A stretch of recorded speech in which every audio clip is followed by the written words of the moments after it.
Welcome back, everybody, to Ask the Stripper. We're recording on a Wednesday, Women Crush Wednesday, Hump Day, whatever you call it. We're here, we're recording. How are you, Molly? I'm pretty good. Excited to be here today. Well, first, I want to mention that this week your club is closed. They're redoing the stage. Do you know what they're doing at all? Yeah, they've been in need of redoing their floors since I've been there. And they're redoing the stage because I actually wonder if it's correlated because I was injured recently and I haven't been at work for a couple weeks. And that happened because I rolled my ankle on stage and then I went to grab myself with the pole and my shoulder dislocated. But I wondered if it was partly because the stage has had a lot of damage to it. And I don't really blame them for that. I wouldn't, I could have done workers' comp or something and I didn't, but I know they've tried to repair it a lot, but it just gets torn up constantly. Which can lead to us having injuries or scrapes or whatever. So I do wonder if I usually know where all the divots and the damage are on the stage, and I'm incorporating this into the other 1,000 things I'm trying to do at the same time.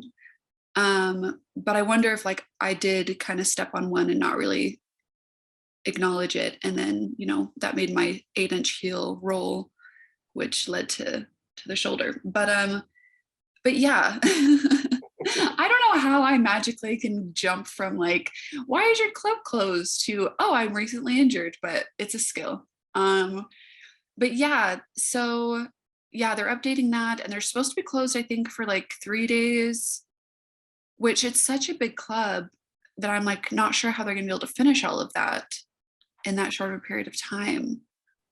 But just because I imagine the floors are gonna take a really long time. But I'm kind of curious what will happen if they'll be able to get it all done or what. Oh, cool. I just wondering if it was brand new floors or just repairs or. I've kind of discussed this with them in the past and I got kind of it's hard to get information at trails because there's kind of a lot of people involved. And so I've gotten different messages throughout the years about what they're going to do to the floors. I'm hopeful that they will tear up the old carpet, that they will, buff out the cement and just refinish the cement. Because I think that would be the safest thing. That's part of why we don't walk around in our high heels in the dark club, is that there's uneven, pieces of floor and carpet and stuff. But I would much prefer it was just a totally smooth surface, and also something that could, we could spill drinks on and it's not an issue. I heard a story once that they did an ice cream party at trails, which meant the girls came out and danced, but also ate ice cream and rubbed ice cream all over themselves. And someone told me that the club smelled so bad for a while after that because the dairy got into the carpet. And I was like, man, that'd be such a fun party. But yeah, carpet and dairy are not a good. No. I'm definitely craving ice cream, but. I'm not. That sounds gross. I'm kidding. I know. But yeah, so I've already had a little time off, and then this isn't some more time off for me with the club closing. But that's kind of the nature of things. Well, cool. I just saw that on the club's Instagram, so I was just curious. Yeah. But this episode, we'll start off with the anonymous. I'll just we'll just go through them backwards until I recognize the last one we did last time. Okay. These are fun because I have no prep for them. Mine, at least I've they're sent to my page. I've kind of looked at once, but these are exciting because it's I have no idea what you're about to ask right now. We probably answered this one on some level. Have you ever left the club with a patron? The first one that came to mind was I have these regular customers that I've known for years and I just love and adore them. They're these two guys, they're friends. They usually come in together and they tip really well. And one time, I don't suggest anyone do this because it's obviously a safety issue. You don't leave with anyone from the club because it's for your own safety. But I remember they came to a club I was working at, and for some reason something was like going on where they couldn't get a lift home. And so I was just like, hey, I'll give you guys a lift home. But like, let's be clear, I had known these guys years by that point, like many years. And I share location with like, I don't know, 7 different people that check in on me like regularly. And so I felt pretty like safe in that. And I think I might have texted someone and been like, hey, I'm taking these guys home or whatever, just to like let someone know where I was. But yeah, so I think of that one. So I didn't go home with them, but I did give them a ride home. Other times, like, if I'm dating someone and they've come and visited me, I guess I've gone home with someone. I think this question, they're Nature, like, they mean it. What nature do they mean it in? Like, yeah, I think it's like, within the first time or within a few times you've left to another bar or likewise. I might plead the fifth on some of that. Because I can think of a couple of times that were like, but that was like really early on that, I met someone and was like, oh, do you want to hang out after or something like that? But that became less and less frequent. And not even because I had negative experiences really with that. But I would say that's a high risk behavior at any bar, like not just mine, but any bar Yeah. to like, someone you haven't had, a lot of time to get to know, to be going anywhere with them. Yeah, I've had questionable experiences in that realm, leaving a bar wise. We'll just leave it at that. Yeah, if you're an adult who's been in the bar scene for a while, you've probably got a few. The next one is, do you snore? Occasionally, but usually I think only when I'm sick or like something like that. I don't think I typically snore a lot from what I've been told. I snore every night. Most mornings I wake up alone. That's you? Yep, I snore. Oh, I thought you were night. like reading that. No. That happens to me with my boyfriend a lot, and we have other bedrooms with beds, and he does often wake up alone. But also has a lot to do with that our schedules are so opposite that like it's just hard. I don't want to go to bed when he's going to bed. I still have hours before I'm going to be like ready for bed. But often when we try to sleep together, he'll be like, "Where'd you go?" And I'm like, "You started snoring," and I like couldn't handle it. Yep. I'm not a heavy sleeper. I can't like sleep through loud noises or things. So You've seen the Maisel where she recorded Susie snoring and played it back for her. Yeah. Yeah, I'm at that level. Dang. Yeah. It My sounds mom. like I died. What was that? It sounds like I've died at some point in the snore, like Susie. Yeah. Yeah. Huh. Yeah, my boyfriend doesn't snore that much except when he's sick, or like it's kind of weird when he hasn't been eating very well. I think like That's probably why food you're sensitive to and stuff. Or dairy. Let's just hate on dairy this whole episode. But I think can cause more, issues with snoring. That's just what I've noticed with him. Because sometimes he doesn't snore at all. Yeah, I wish, but I think after we get back from our trip, I'm gonna see a doctor and maybe look into some sleep apnea solutions. For sure. The next one is, are you close with your parents? I was close with my dad. We've touched on that. Yeah, the whole episode on that. Which is interesting because if we have time and get into the other questions, someone brought up daddy issues, and that was just funny to me. But I was really close with my dad. I felt like I could tell him anything. Never felt any judgment from him. Just felt, like we had a really good relationship. My mom, I haven't felt that much this way with. I've really struggled in my relationship with her. And I feel like that has probably been brought up on here before.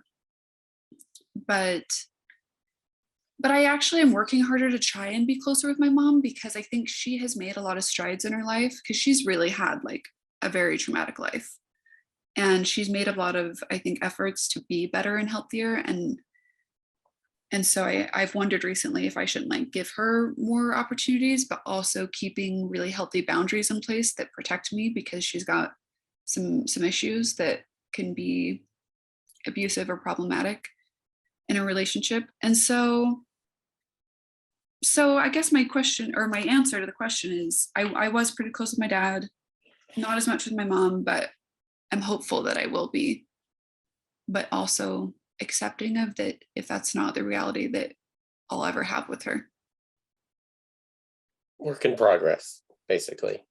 Yeah, work in progress. My sisters, my older sisters, particularly Brooke and my sister Mary and Cookie, we're going to have on the next episode. But they were kind of what I've seen in psychology called little parents. And so they really did a lot of the raising for me as the youngest child.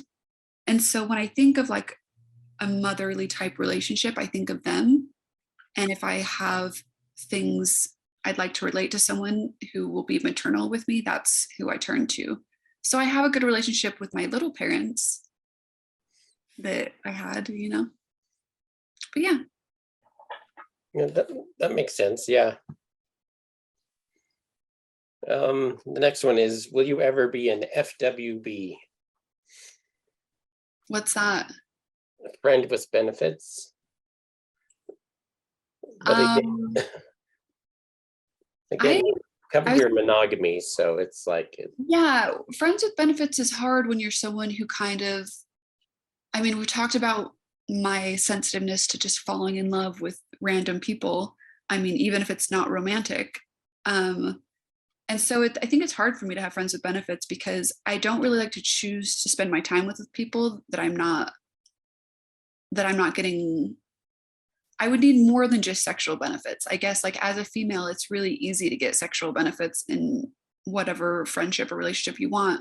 But to get like a connection and like someone you really love and care about is like more the goal, you know, because like, yeah. So I would say that I'm sure I've had friends like that. But I usually just make them my boyfriend. So if you're my friend with benefits, I'm probably just going to be like, all right, you're my boyfriend now.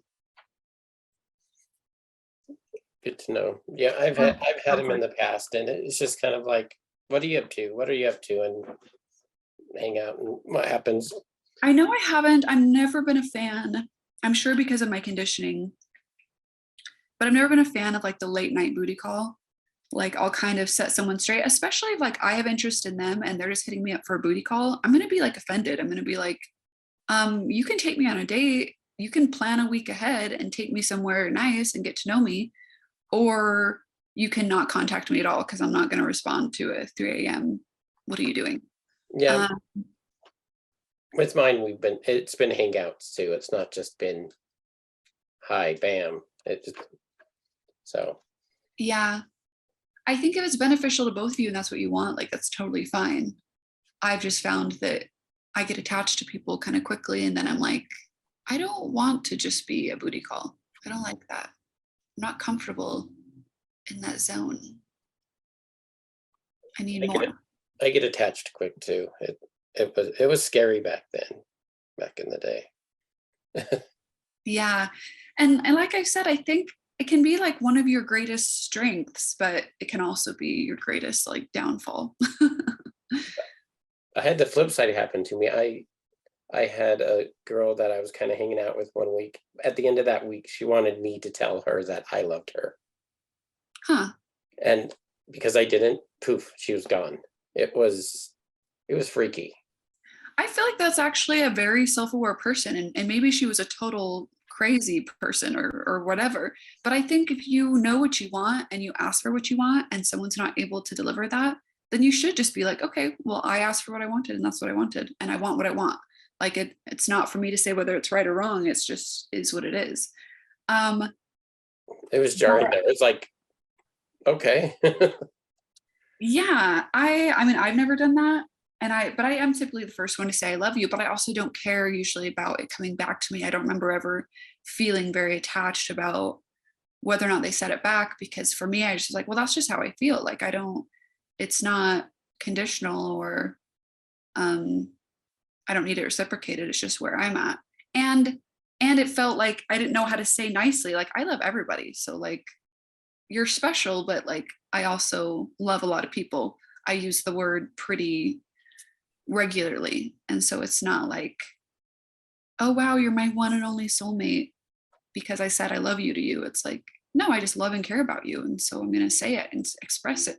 Life's short, you know? Yeah. Well, I appreciate hearing it from you. It means a lot. Oh, I do love you. I Oh, appreciate I love you you. too. Am I blushing? Oh yeah, look how red that is. Anyway, Huh. this one is a repeat. The weirdest thing you've ever eaten. Listen to the last episode, because I think that was covered last time. All right. Please give me pickup lines that always work. Oh, I'm not good at this. Yeah. Plus, different ones work on different people. So it's. Yeah, different strokes for different folks. I know that I really don't like, and I don't know if we've talked about this. I'm really not a fan of negging.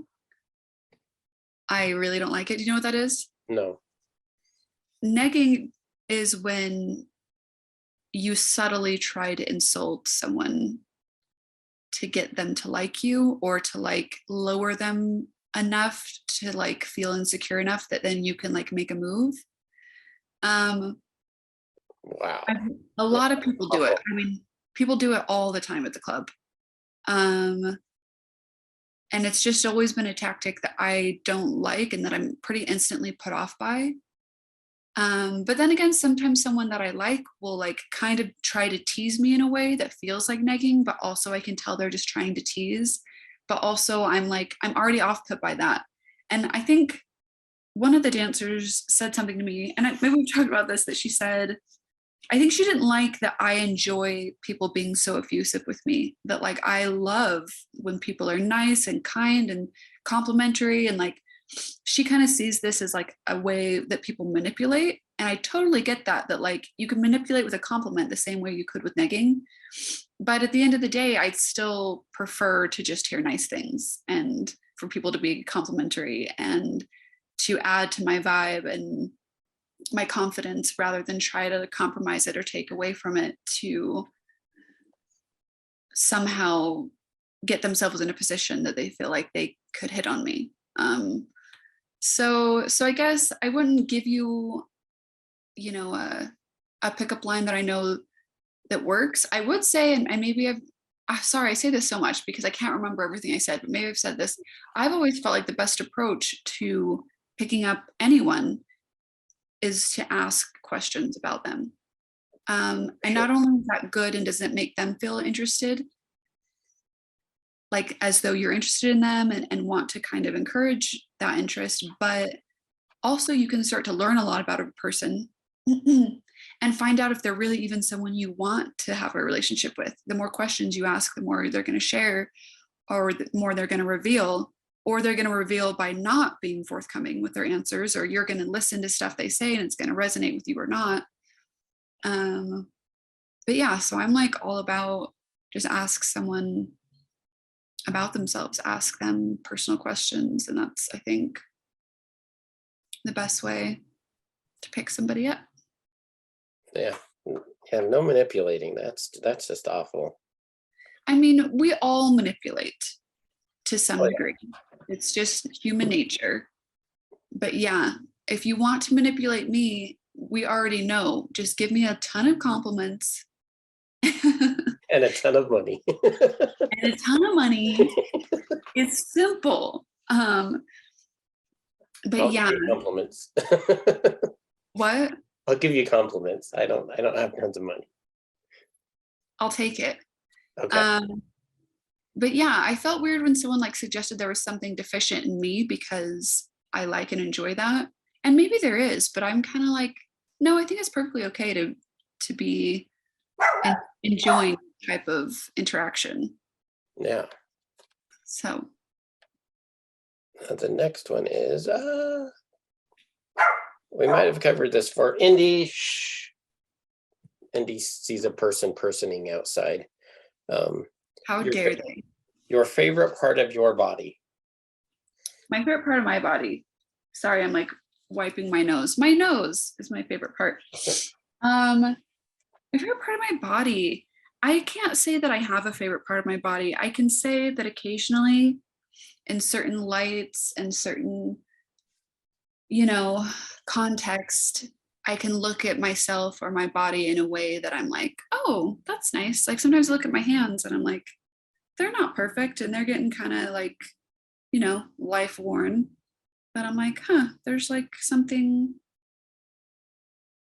beautiful about hands that have like worked hard and like seen some life.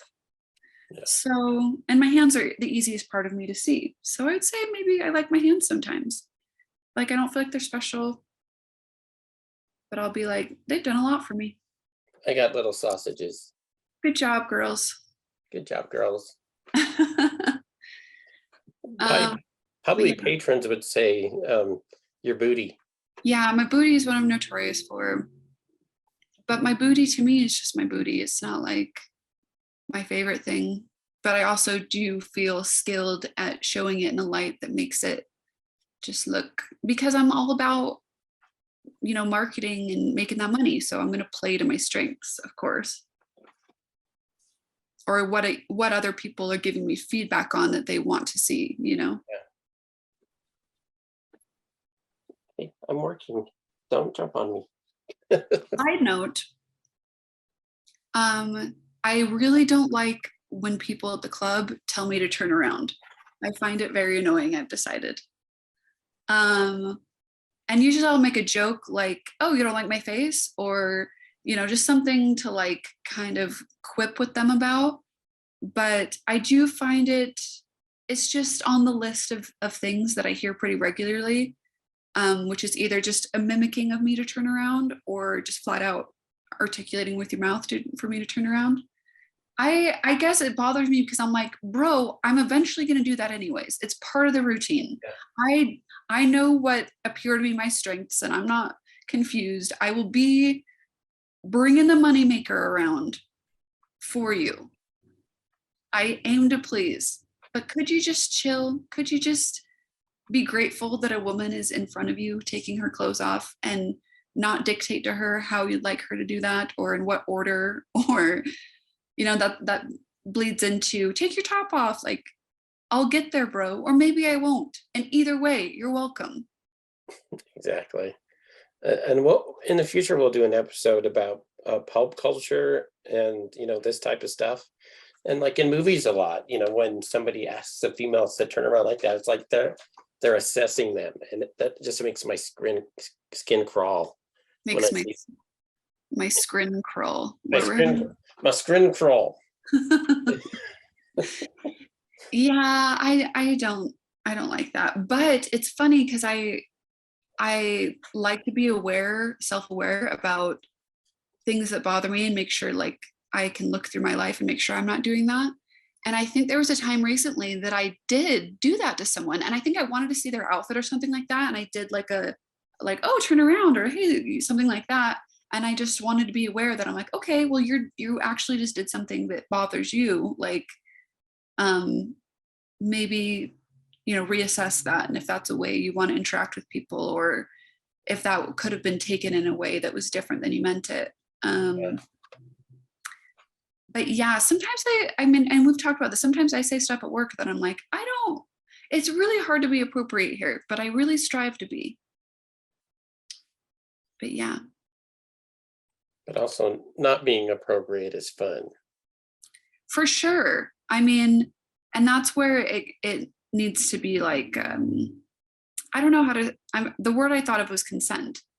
Like, so one of the ways, and it can be awkward, but one of the ways I make sure that like I'm joking with people in a way that makes them comfortable is sometimes I'll just ask them that. I'll be like, oh, I'm sorry, that could have been taken a wrong way. Like, I'm not making you uncomfortable, am I? But even then, keeping in mind that like, and I said this last season, keeping in mind that they may not be comfortable enough to tell you, actually, yeah, that makes me kind of uncomfortable. but at least you did try to check, and that you're trying to be more aware of like reading the person's reaction, Yeah, reading their body language. Have I done or said something that like, you know, wasn't appropriate? But yeah. for sure. I think we might have covered this, like when I think we talked about your schedule before, or I asked an episode or two ago, how many hours of sleep you get, how many hours of sleep you get last night? Did we already do this, and did I look at my app? Because I do wear the watch. I feel like we did, didn't we? Yeah, there aren't dates on here, so I don't recognize it offhand, but Okay, so don't judge me, but the app says last night I got 9 hours of sleep, and I scored an 88 sleep. And last week I haven't been sleeping good, so I've got some 70s and some 80% like sleep scores, but usually I'm in the 90. I like to get really a lot of sleep. Sometimes it's usually more around 7 hours, which is like normal, but like sometimes it's more like 9 or 10. But I'm not asleep for a lot of those. I'm conscious for many of them, but I'm in a state of resting. Like I'm not yeah. on my phone. My eyes are often closed, but sometimes I'm awake. I don't know if anyone else is experiencing this, but like I almost feel like some of my sleep I'm conscious for. Yeah, I laid back down this morning. I woke up at like 4:30, laid Ew. back down about 5:30, Hmm. and 5:30 to 6, I was in and out, so I know what you mean. Yeah. I'd love to be unconscious for all my sleep, but it's just not the way I've noticed I sleep. Even with sleep meds and stuff, I still notice there's like a level of consciousness going on. Um, but yeah, so I get a decent amount of sleep. My schedule does like shift around a lot, and that really bothers me.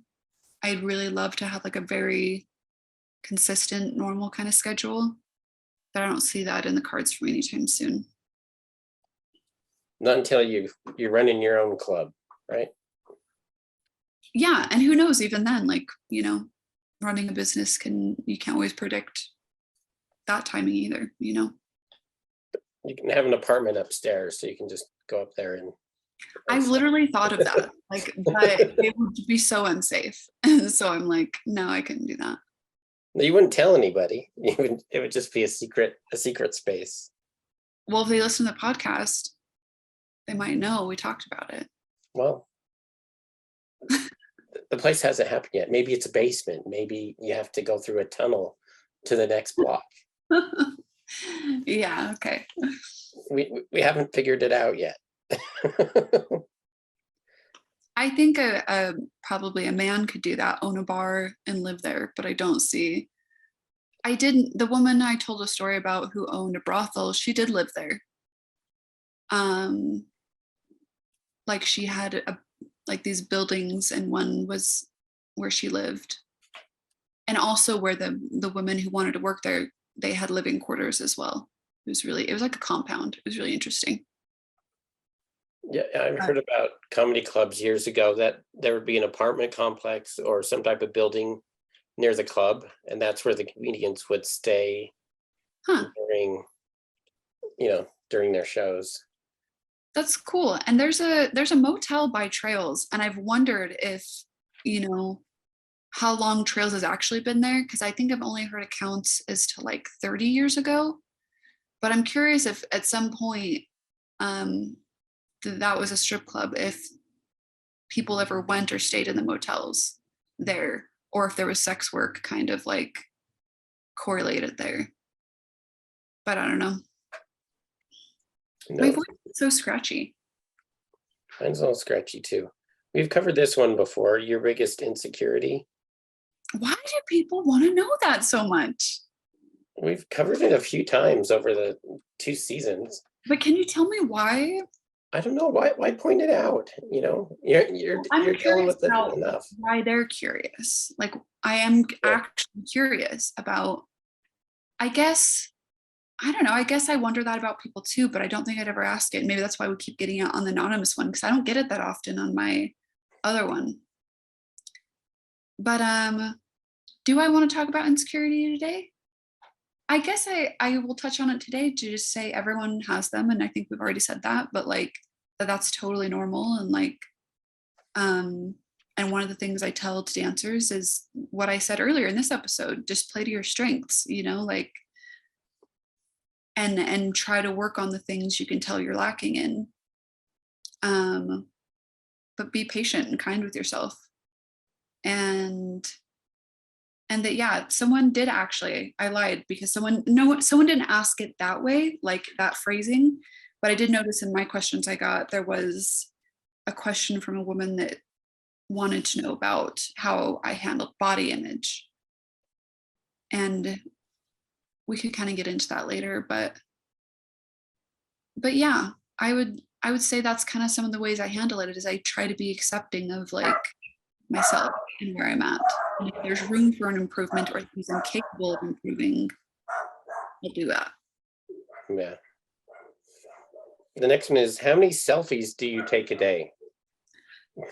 So I will gonna be an ADD person who, because I am diagnosed ADHD, where like I will take a ton of selfies like in like 1 or 2 days, and then I won't take any more for like weeks or a month. So like if I went through my photos right now, I don't have a selfie for like, I haven't been working, especially when I'm not working. I am bad at taking selfies because I really only take them often to like promote myself, for people to come in and to be like, oh, hey, look at me, remember me? You should come see me. And so, yeah, but when I do take them, it's like a lot. I was listening to something about ADHD today where like, you're either doing absolutely nothing or you're doing too many things. And that's kind of how I am with selfies, or really anything else I do, is that like, I don't take selfies in moderation. When I take them, I'll just take like a ton. And then that's hard because I didn't change my clothes. And so I can't use those as much as I want to, because they don't look different enough to like share all the time. But yeah, so that's kind of my selfie story. But I can really enjoy them. Even before I was a dancer, I really felt like the psychology of selfies was interesting, which is funny too, because last week we talked about thirst traps. But there's something very therapeutic to me in taking selfies. I don't know what that's feeding for me, but it feeds something for me that like, it feels good to see myself. It feels good to look at myself, and it feels good to like try and see myself in the best light, you know, like literally, like, Yeah. And I really enjoy, I don't always edit my photos, but when I do edit my photos, I enjoy that process as well. It feels very artistic and like enjoyable. So I really usually enjoy creating content and things. Like I'm having fun. Like I couldn't do it, honestly. I'm just not the personality type that could do things for a long period of time and not enjoy them. So I enjoy selfies. I enjoy creating content.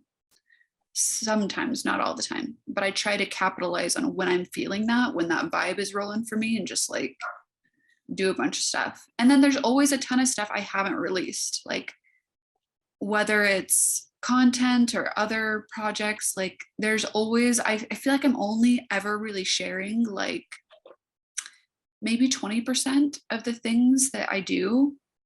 And part of that might be a privacy thing that I feel, that I hold a lot of things like closer to the chest. Or that sometimes the enjoyment I get out of it is just for me, like a hobby, and is less so to make content to be consumed, and more so just because I like it. But yeah. Well, it's important to do things for yourself. You know, you feel pretty, you know, you want to do things that, you know, capture that for yourself, and you don't have to share it. Yeah. And have you, and I'd love to know if you do this, and I'd love to know if other women do this. If I do get a good photo or something, and when I'm feeling kind of low, I will go back and look at it, and I will be like, girl, you got it. Like, you don't have to feel bad about yourself. Like, I will use it as a tool to like bump my own confidence up. Oh yeah. Am I the only one doing that? Do you do No, that? no, I do that. I don't take tons of selfies, but sometimes I'm I'm looking through, it's like, that's a good picture. Yeah. I'm Yeah. I'm not a chud that I think I am. Yeah. Yeah, I do that. I do use that as a tool to do that. So yeah. All right, well, I'm gonna pause for a second. I need to quickly use the facilities and see what Okay. he's up to, so. All right, I'm back, much better. Everybody's behaving in better spirits. There we go. Okay. I think there might have been one more question. How many selfies? Are you looking to date someone right now? Again, we've covered this a lot. You're Yeah. you're in a relationship, right? Yeah. I was gonna say that someone brought up to me, and it's been brought up to me a couple times, that season 2 isn't on Spotify. And so a lot of people don't know how much we've covered, and they don't know Oh, what to ask because they've only been listening to season 1 and they haven't had access to season 2. So we're going to work on that and get that out. Because I do think some of the repeat questions are that people haven't been able to listen, or they haven't, like, I only use Spotify. So I get if you're someone who like only uses that.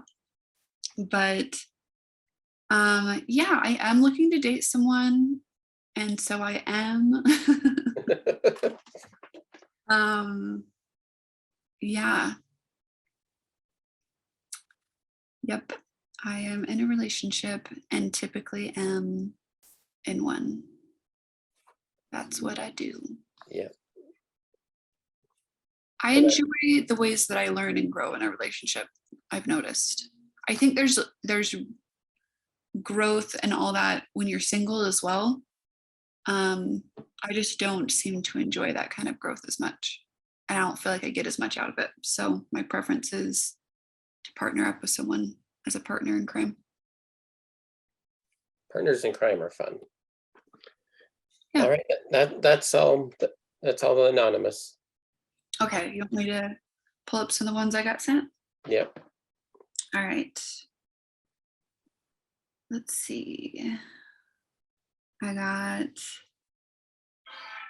sorry. Oh, this is the one I mentioned earlier. Do you think the stereotype that strippers have daddy issues or emotional scars is true for all? Do you feel like we've covered any of that topic here? Or I some feel of it? like it, but if Yeah, you think about it, everybody does on some level. I feel like that was my response, was that, like, daddy issues and trauma issues, you know, emotional scars are not exclusive to strip club. And I wonder if it's just more of an environment that it's okay to be open about them.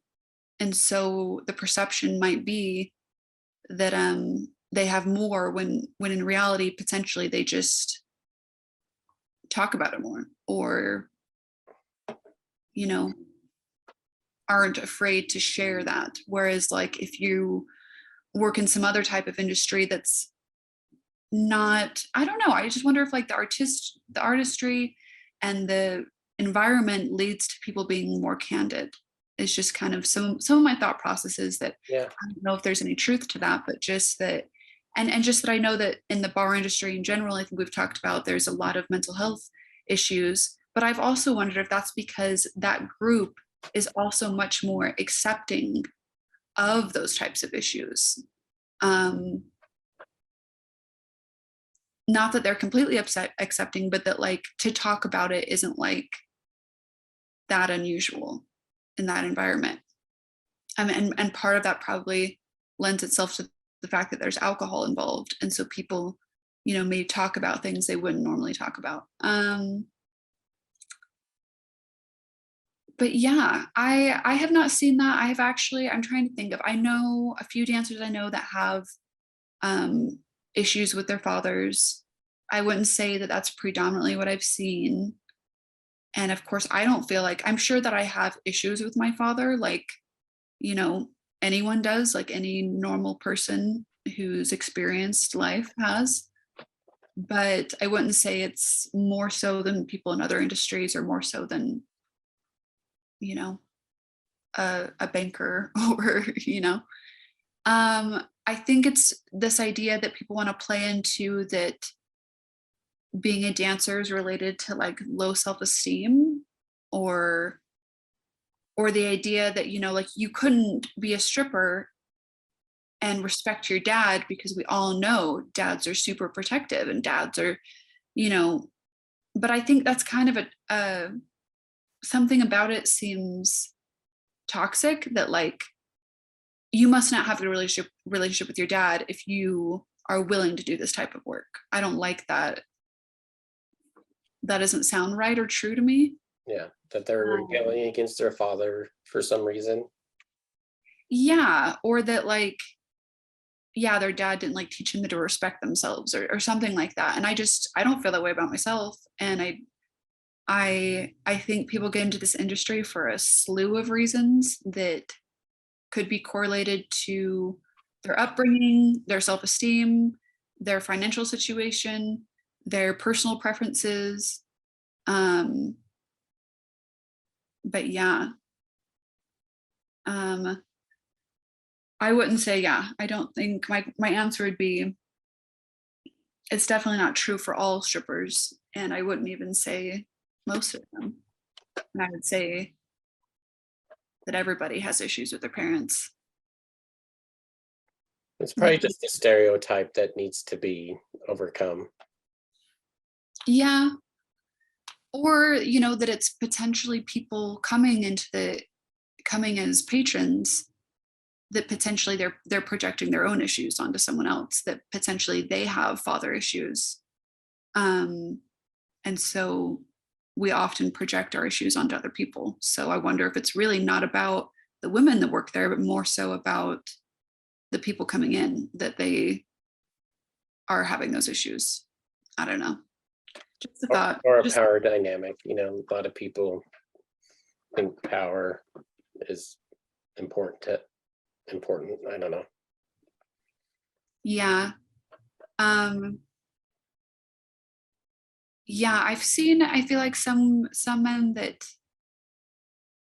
want to be a daddy type figure, but it's feels like the minority for me. Like I kind of thought there'd be, especially with like the way people talk on social media or things like that. I kind of had this idea, like most people would, that there was going to be a lot of older men in there being like, call me daddy, and like, you know, and that definitely exists. Like there is, but it seems to be that most of the time, if I say something like that to a customer, they're going to be put off. Like from my experience with the people I'm interacting with, I have noticed them be, I don't usually say that kind of stuff, because I usually would only say it as a joke anyways, because I don't really talk that way. I don't talk like, oh, daddy, you know, buy me a drink, or daddy, tip me, or, you know, like it's just not my lingo. Do not cut out these sound clips, people.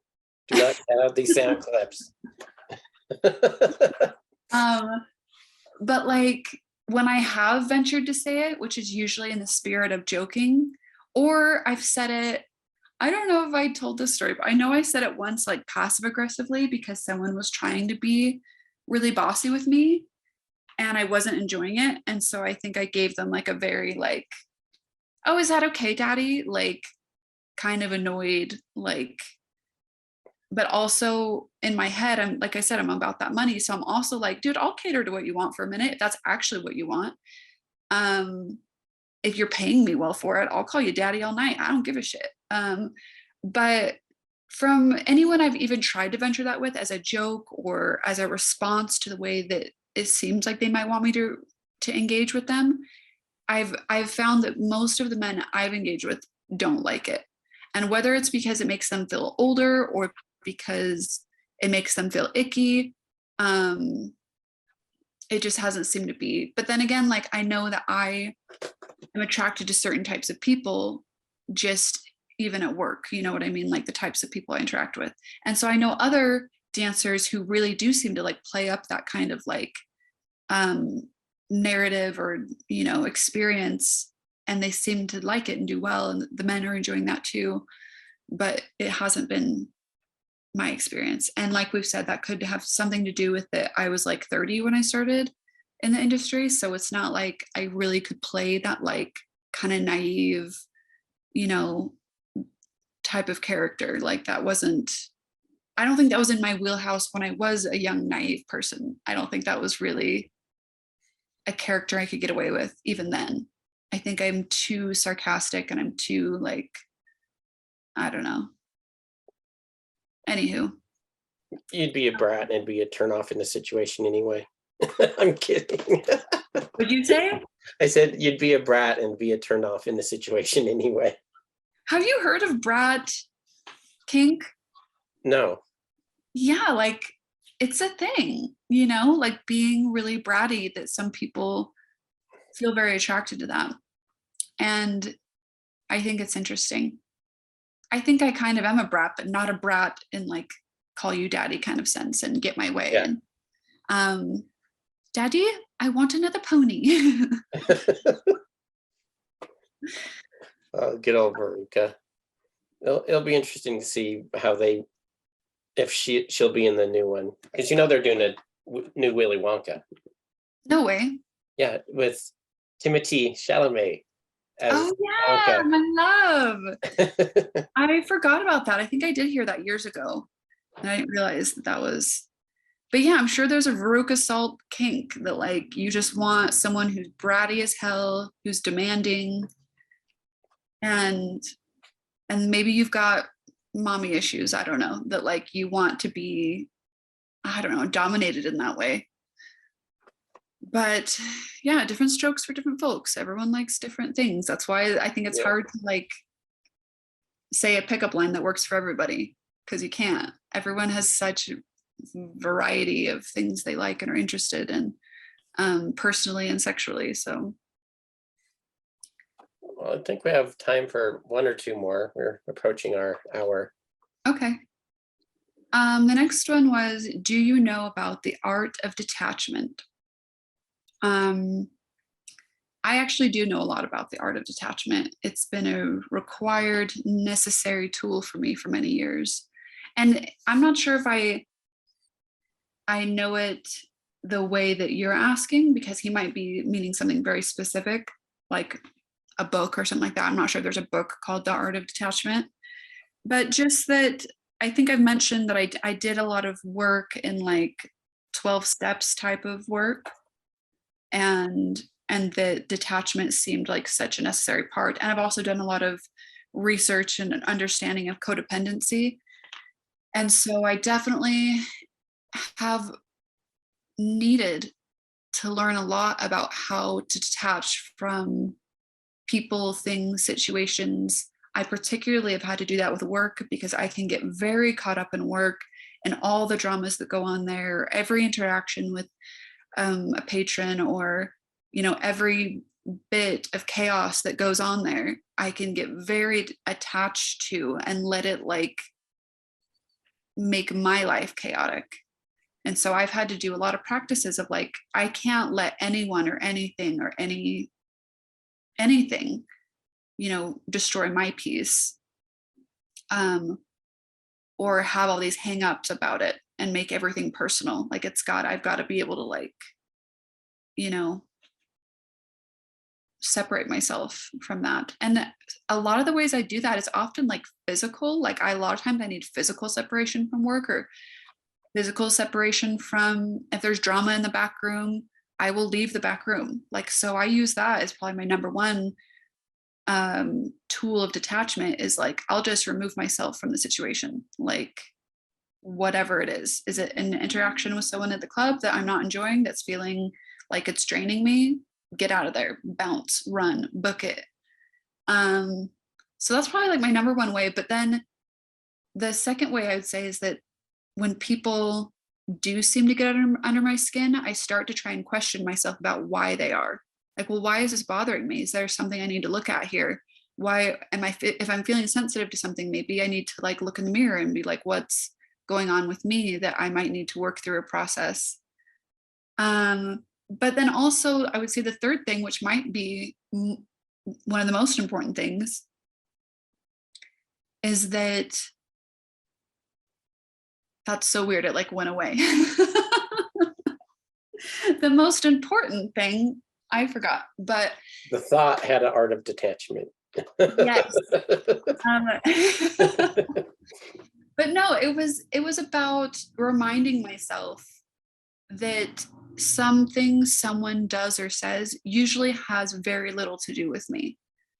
It usually has everything to do with them, and I can very kindly and lovingly and in a detached manner metaphorically hand it back to them, like in my mind, or actually hand it back to them. I think we said, didn't we say what my aunt used to say? She used to say, that sounds like a personal problem. Did I tell you that? That sounds familiar. Yeah. Yeah, she's a Southern woman who took no shit ever.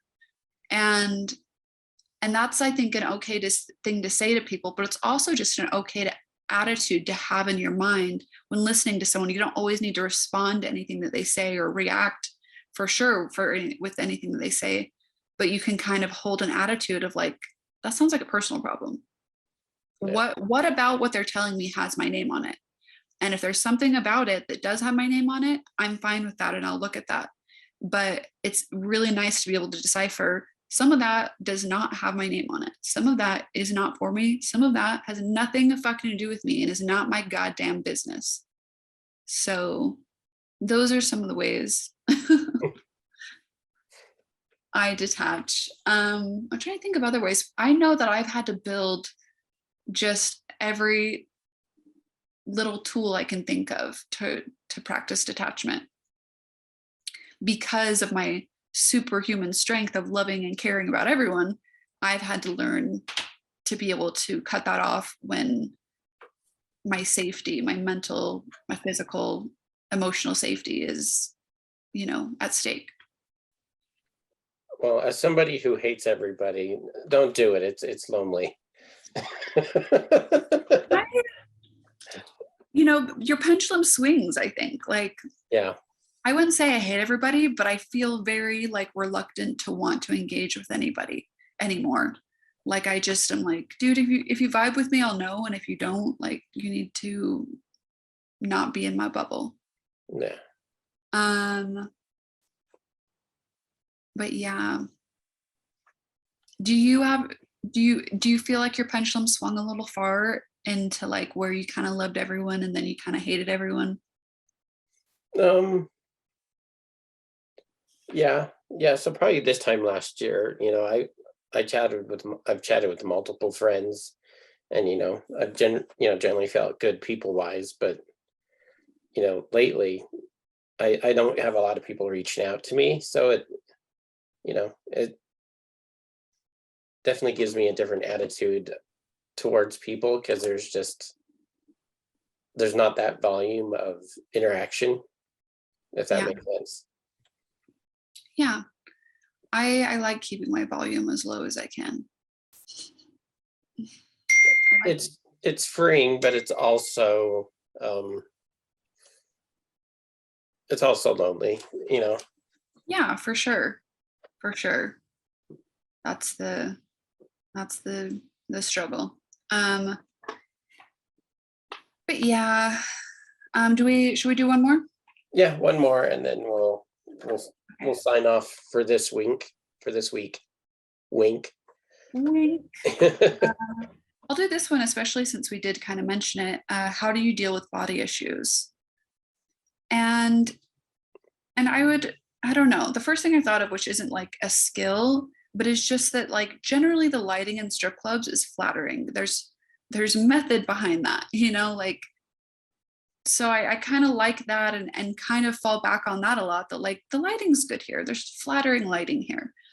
Um, but I think the other part is just acceptance that this is my body. And like I said earlier, if there's things I can change and improve upon, I will do that. But I want to also simultaneously accept exactly where I am with my body and be grateful for it. Like I mentioned, looking at my hands, like just be so grateful for all that it's done for me. I think that's gonna get you pretty far in like accepting your body and being able to look at it and not feel so critical and not feel so judgmental of your body, but just being grateful for what it is and everything that's beautiful about it, even if there's flaws there, that like those flaws are also beautiful and meant that you worked hard, or that, you know, you had a baby, or, you know, like whatever your body is showing that you've done. I always think that's really like amazing that your body did that. That's a magical thing your body did.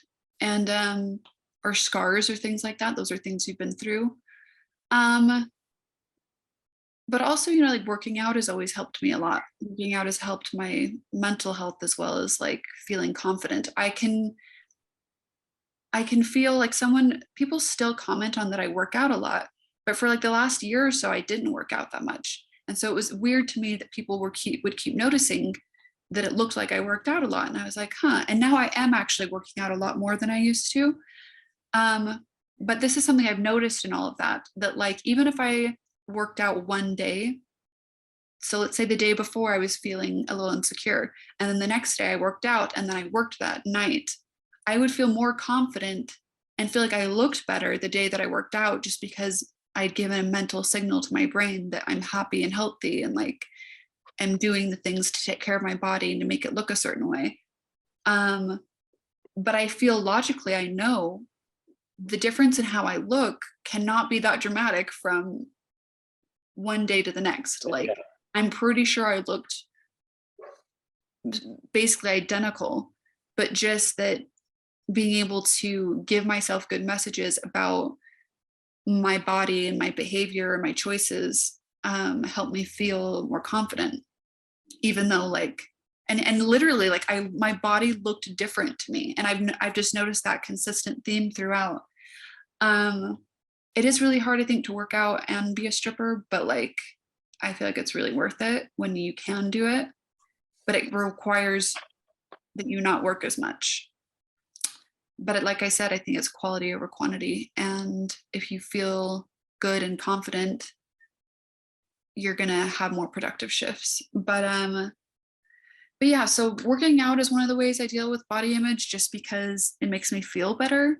It's a psychological thing. But what else? Yeah, I think I'm trying to think if I have any more thoughts on, you know, I would just say that, like I said earlier, like I have insecurities, I have body image issues. I've struggled with really, really difficult body issues in the past. You know, we touched on before that, you know, I had an eating disorder for a while. And, you know, I'll say it again because it makes me feel great. I haven't relapsed in that in like 8 years. But that took a lot of work. That took a lot of therapy. That took a lot of learning and growing and learning about nutrition and learning about things, but also just came down to really accepting. Like I had to accept that my body was different than it had been when I was, you know, 10 years ago. I had to like just go, it is what it is. My body is different. And that actually seemed to help me a lot with body image issues, was just being like, just because my body is different doesn't equal bad. It just equals different.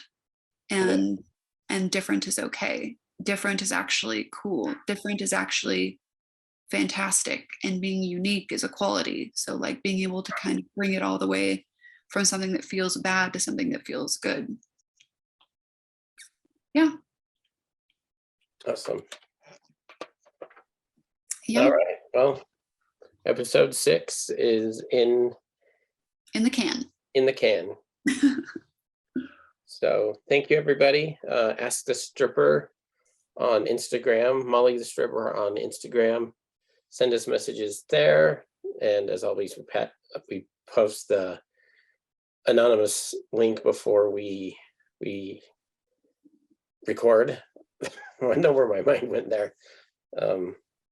Anyway, well, thank you, everybody, and we'll see you next time. Thank you. See ya.